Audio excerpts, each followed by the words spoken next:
Hey everyone, so going to be doing a 2-month update video here for my Reefer 250, Red Sea Reefer 250 build. Sorry I haven't been really posting too many videos. It's been really busy just with work and life, and actually, ran into a couple issues I'm going to go over in this video with the tank. Unfortunately, had a couple fish mysteriously disappear. So I'll be asking some questions. I would appreciate any feedback.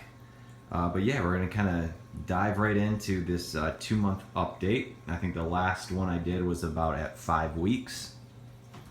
So overall, tank is doing okay. Like I said, ran into some issues. You can kind of see on the rock here. Definitely getting some diatoms and some algae. I currently have 3 Mexican turbo snails. That's part of my problem as well, is I've actually bought a total of 10 at this point, and only 3 have made it. I like doing drip acclimation, so I tilt a bucket, like a 5-gallon bucket over. I make sure when I buy them that the fish store that I've been getting them from gives me plenty enough water in the bag so that, when I put them in the tilted bucket, there's plenty of room, no air pockets that, would disturb them. But, acclimated them for about a couple hours each time I bought them. I bought like 3 sets, and just unfortunately, like, they'd go in a couple days, they'd slow down, and then they would just die.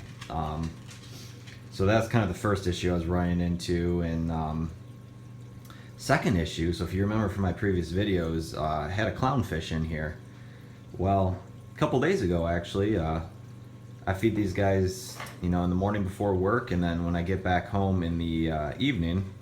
So I wake up for work one day, feed the fish, everyone was in there. You can kind of see my goby right there. He's probably gonna get spooked a little bit.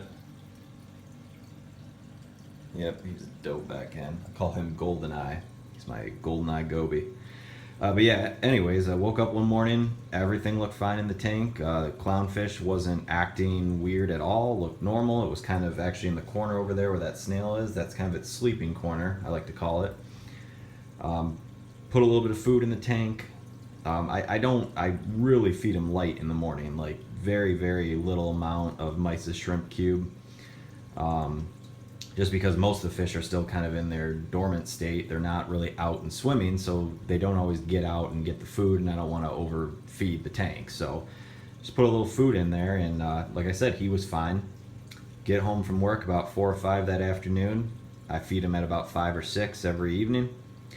Could not find the clownfish. Over the course of the last couple days, I've literally taken out all the rock. I hate putting my hands in the tank when I don't have to. But I literally, as I was doing a water change, so I had the water level down a little bit anyways, took out all the rock. I also hate doing it because of the stress on all the fish. And it could not find this fish at all. I was thinking because I have the goby, that, if it did die for some reason, that maybe it could just drifted into like one of the little like caves he has. Like, that's a perfect example there, and just pretty much under all the big rocks, he's got some caves going on. Couldn't find him at all. Only thing I can really think of at this point is that unfortunately, maybe because the gobies, they do dart pretty quickly when they're going through the tank, he might have darted towards the clownfish, scared him, and the clownfish could have jumped out of the tank, because as you know with the Red Sea Reefers, unless you do it a DIY setup, or there are some kits that you can buy, this is a rimless, no lid tank, so I mean they can jump out as freely as they want. And then I do have a dog, so unfortunately I think possibly the fish jumped out because it got spooked and my dog probably ate it. But really bummed about that. I mean, I take this very seriously. These are pets. Hate to see anything happen to them, but also just my nitrate levels haven't gone down completely to where I feel comfortable yet. So this is 2 months in. I did add some fish and livestock probably earlier than most would have recommended. But my nitrates were always at 10 parts or lower, and from what I've read and just recommendation from my local fish stores and friends that are in this hobby as well, it was more than fine to put some fish in there. I also did the Biosphere, if you remember a couple videos back, to boost it. So I did that for waited 3 days after I put that in, and then I put the first fish in, which were the clowns. And Dory over here, the blue tang.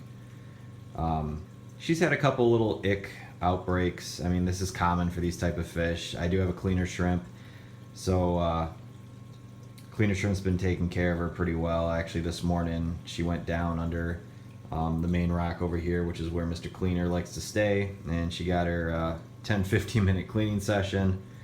But as you can see, still likes itching herself against the rock. I don't know if this is completely 100% normal. Fish stores that I've been at, I've seen tang fish do this before, even tangs that don't have any sign of ick on them at all. Any recommendations you guys might have would be greatly appreciated, because obviously I don't have a quarantine set up. Some of you will shame me for that. Other people are in the same boat I am. They just make sure they get a good quality, find a good quality pet store that sells great fish from a good supplier, acclimate them properly, and then put them in the tank. And that's it. And that's all I've done. But she has had about 2 ick outbreaks that, the cleaner shrimp has been able to take care of, in my opinion, to where I don't see any ick on her at the moment, but she is still itching against the rock. So any recommendations of what you guys think that might be, or if it's just somewhat normal, let me know. But yeah, that's kind of the livestock update. You kind of saw in the right corner over there a couple seconds ago, I also have the algae blenny. The diamond spot goby was just on the rock a couple seconds ago in the video, and then the blue tang. I don't have any crabs in here. I just have the 3 Mexican turbo snails.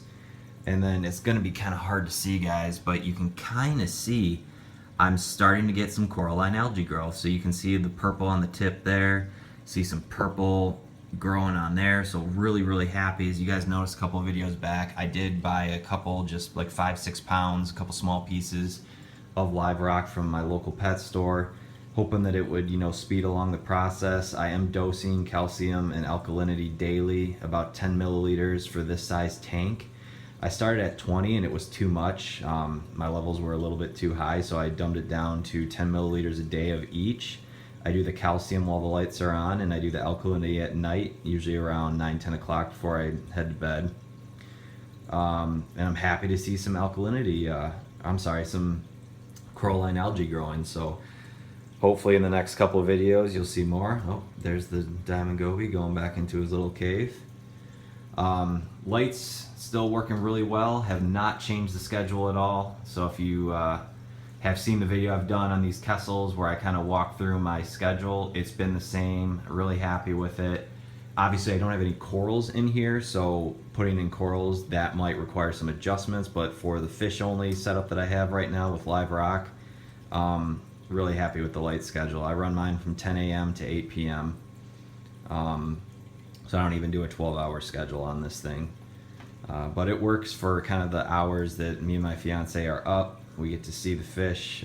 Days off, obviously, from work, you get to see it a little bit longer, because by 8 o'clock, you may have only been home for about 3 hours, but whatever. It's still working.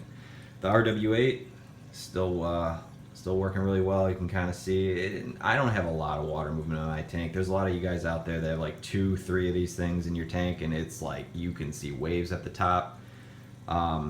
Not saying it's a bad thing, not saying it's a good thing, but for my tank right now, with the minimal algae outbreak that I got, I'm kind of happy with it. I don't plan on putting one in there in the near future. Another one I should say, in the near future. I may eventually, when I get some corals, just to get a little extra water movement, but I don't know if I would do another RW8 or maybe do a lesser powerful one like the RW4. Obviously the Vortex are really nice too, but they're very, very expensive. You can buy 4 of these RW8s for the price of one Vortex MP10, I believe, or MP40, I'm not sure, but needless to say, they're very expensive, and I've been very happy with the water movement of this unit thus far, so I don't really plan on making too many adjustments. Down here in the sump, turn the light on here, added just a little neon light. Doesn't really help too much for the purpose of this video, but heater's still doing really well. Pretty consistent 77 degrees in the tank. Skimmer, I would finally say, is probably breaking in. So as you can see, it's still a little clear, but gunky, brownish material out of there. And man, when I had to clean this thing out last week when it got full, it was really, really rough. So, rough smelling, I should say. So, pretty sure it's working. It looks like I might have the water column level a little too high as it's coming out of the breather nozzle over there. I might have to adjust that a little bit. Take the cap off. You can see a nice, puffy, thick foam. Lid's pretty disgusting. Pretty happy with it. Filter socks, no real issue with that. I'm cleaning them out about once a week at this point. The reactor is going pretty well. I will say, if you guys get the BRS reactor, I would order some of the replacement sponges. You can't really see them, but there's a sponge at the bottom and the top. I would order replacements right away, because this is now the second round of carbon in there. I cleaned it out a couple weeks ago. I'm doing about 4 weeks of the RO8 activated carbon in there. Those pads get pretty warped. If you were cleaning it out more frequently, probably wouldn't be as bad, but the pads, you know, they lose their integrity pretty quickly, so something to think about. They're like 99 cents each, maybe even less, from bulk resupply. But if you go this route for a reactor, I would highly recommend ordering a bunch of replacement pads, because having to spend shipping on just a single order of pads by itself is kind of pointless. So, you know, if you're buying it all in one setup with your phosphate, carbon, and the reactor all in one, just add some pads in there. One issue I was running into, guys, and I don't know if I put this in another video or not, but back here, the auto top off, the float valve, and all that stuff, I will tell you guys, because there is no lid on the reservoir, you know, dust and particles can get in there, and obviously are going to eventually make their way through the tubing to it. And it's a pretty tiny needle point hole down there that actually, you know, takes the water down into the reservoir down there, the pump return.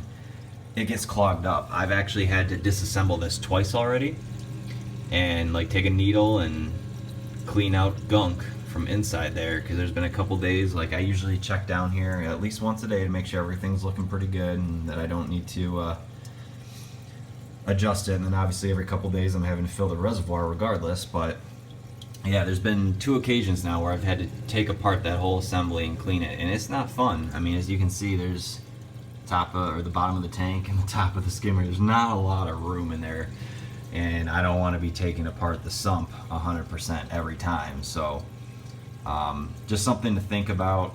Maybe a do-it-yourself top wouldn't be a bad idea. But yeah, particles will get in there and they will clog that auto top-off drip valve fairly quickly.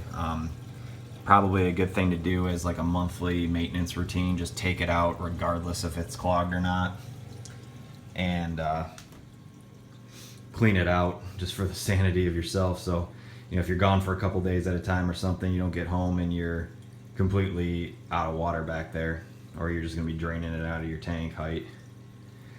Yeah, but that's the update right now, guys. Again, sorry it's kind of been a while. I've been getting a lot of subscribers, so thank you all for watching. A lot of good feedback, a lot of good suggestions, so keep it coming, and thanks for watching.